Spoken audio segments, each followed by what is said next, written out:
What's behind the Arizona Cardinals' sudden surge? It's a question leaving the NFL scratching its head. This team, fresh off 2 consecutive 4-win seasons and seemingly stuck in mediocrity just a month ago, now sits at 6-4, leading the NFC West and looking like one of the league's strongest teams. The answer lies in a core principle head coach Jonathan Gannon has emphasized from day one: physicality. A major part of this physicality comes from their strategy. According to Summer Sports, they use multiple tight ends on 46% of offensive snaps, trailing only the Chiefs. This isn't entirely new, as offensive coordinator Drew Petzing incorporated heavy tight end sets last season, but drafting blocking specialist Tip Raymond in the 3rd round this year has allowed them to expand their tight end formations. These formations complement a strong running game. The Cardinals have run 193 plays from multiple tight end sets this season, the most in the league, averaging 4.8 yards per carry, which is the 3rd best in the NFL. In fact, 130 of those plays feature gap schemes rather than the more popular run zones, making them the league leaders in this tough, bruising style. Their game against the Jets in Sunday's 31-6 win showcased the versatility of these tight end heavy formations. On one play, 3 tight ends lined up on the same side, creating a seal for Trey Benson. On another, they used Trey McBride's receiving threat as a decoy, momentarily freezing a linebacker.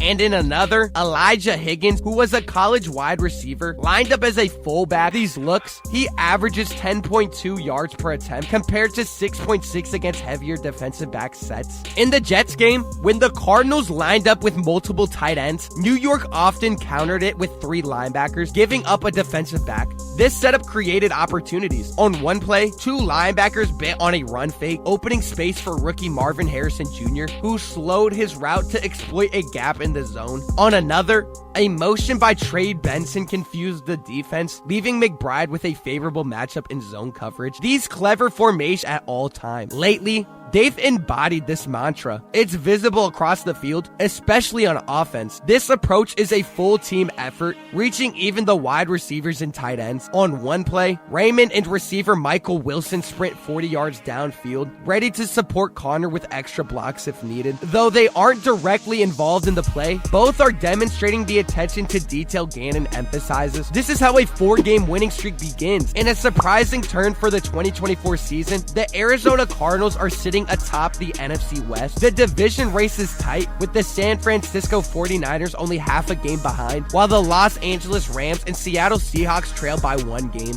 each. The next 7 games are pivotal for Arizona, as they'll face division rivals in 4 of them. They're already 2-0 in those matchups, having defeated the Rams and 49ers in weeks 2 and 5. The Cardinals are playing at a high level and riding a wave of momentum into their bye week. The question is, can they keep it up once they're back on the field? This is a golden chance for Arizona, who haven't claimed the division title in nearly a decade. Kyler Murray has been outstanding, with 2,058 passing yards, 12 touchdowns, and only 3 interceptions so far. On defense, star Budda Baker is already up to 100 tackles this season and could break his career high of 147 set in 2019. If the Cardinals clinch the NFC West, they'll certainly earn respect around the league. Throughout their winning streak, the Cardinals have followed a straightforward approach under second-year head coach Jonathan Gannon. Stay focused on the present. It may sound cliche, but it's been exactly what Arizona needed. After their penalty-riddled loss to Green Bay, where they committed 13 penalties and 3 turnovers, left guard Evan Brown reflected on the flight back, thinking only about understanding their mistakes and learning from them. Following last Sunday's win over the New York Jets, when asked about the team's newfound spotlight, Kyler Murray summed it up in 2 words: not satisfied. Since being drafted 1st overall in 2019,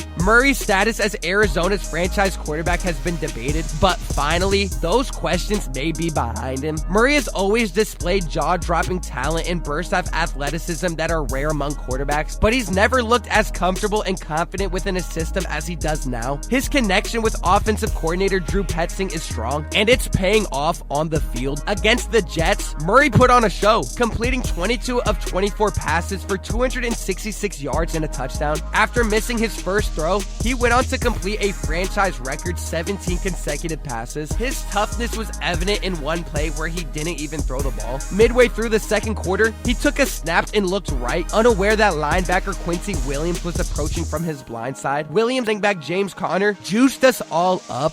Just 3 plays later, Murray named NFC Player of the Week, delivered a perfectly placed 9-yard touchdown pass to Marvin Harrison Jr. in the back of the end zone. Gannon, calling the pass elite, said the play demonstrated Murray's resilience, playmaking, mental and competitive stamina, and toughness. In the first half of the season, Arizona established a strong running game, which is currently ranked 6th in rushing offense as I'm recording this. However, their struggle was in the vertical passing game. Rookie Marvin Harrison Jr., drafted 4th overall in 2024, was expected to be a big help, but he needed some time to find his rhythm. And then enter Trey McBride. Over the Cardinals' winning streak, the third-year tight end has stepped up as the team's go-to target, amassing 21 catches for 281 yards. Impressively, 16 of those catches have gone for first downs. Left tackle Paris Johnson Jr. commented that McBride regularly pulls off the kind of plays on Sundays that he usually only sees in Madden. Against the Jets, McBride showed off his athleticism in the second quarter. On 3rd and 7, he caught a pass from Murray a few yards short of the first down, broke a tackle from cornerback Sauce Gardner, turned upfield, and leapt over safety Jalen Mills, marking the 3rd time this season he's hurdled a defender. Going into Thursday's games, McBride's 49 receptions trail only Kansas City's Travis Kelce and Las Vegas' Brock Bowers among tight ends. The Cardinals rank low in most pass rushing stats and have difficulty getting off the field on 3rd down. However,